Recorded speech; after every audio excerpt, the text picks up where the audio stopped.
Thank you, Dr. Khoshgave. Thank you, chairpersons. Well, most of the speakers earlier have made our job easier as to how to examine a blind child.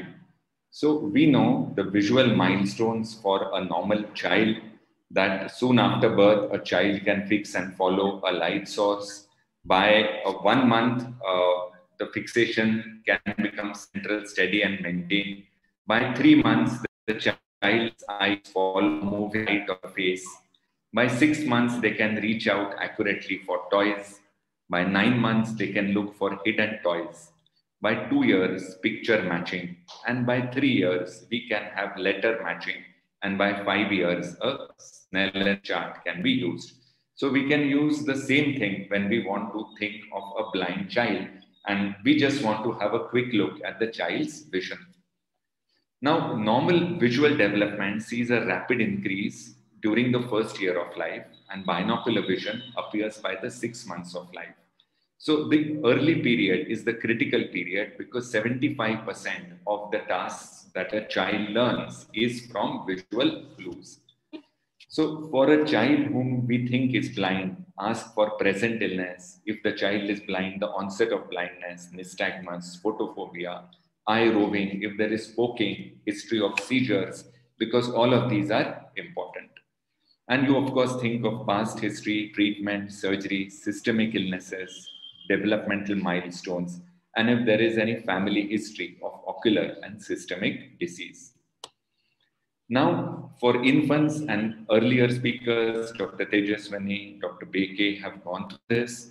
We look at visual fixation, visual evoked potentials, optokinetic nystagmus, Bruckner's test can be done.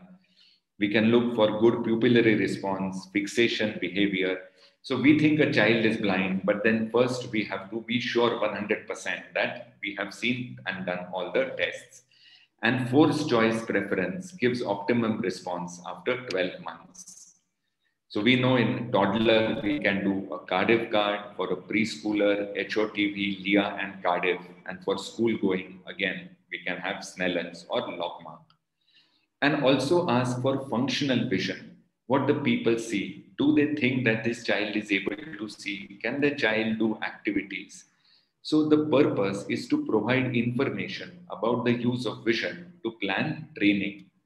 Because finally, when we are looking at a child who purportedly is blind, we have later to plan for rehabilitation services. And we know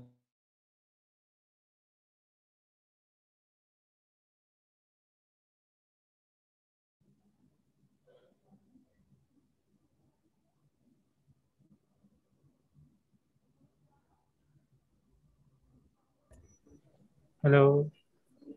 Yeah, I think there is something wrong with Dr. Parikshit's internet.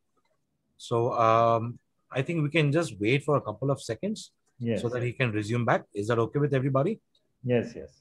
All right. Yeah.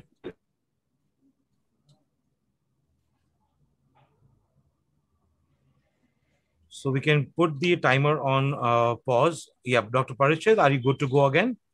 Oh, I'm sorry, you did not hear my presentation. We did hear your presentation, but at the end of the presentation, last two, three slides. Last two, three slides. Last two, three slides, you were frozen. I'll do it again, sir. Yes, thank you, doctor. Thank you so much. Sir आप video of करके share कर लीजिए आपका. I will put my video off. Okay. Yeah.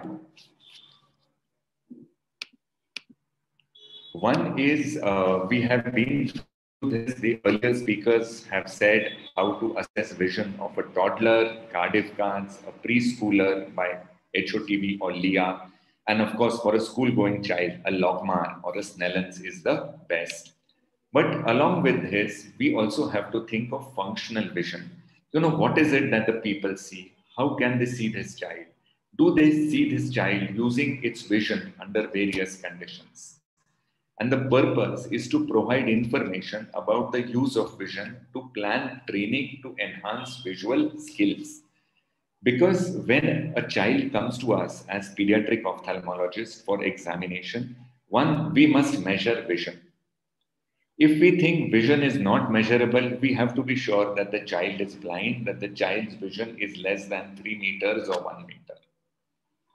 If we are sure that this child is blind, then to confirm whether this child has a medically treatable or a surgically treatable. Yeah. If there is no medical or surgically treatable problem, then we think of rehabilitation, which we know is a joint responsibility of the ophthalmologist, the optometrist, and the rehab specialist. And we must take the pediatrician also, because later this child is going to go to a pediatrician. So thank you. Thank you for giving me the opportunity to speak instead of Dr. Sup.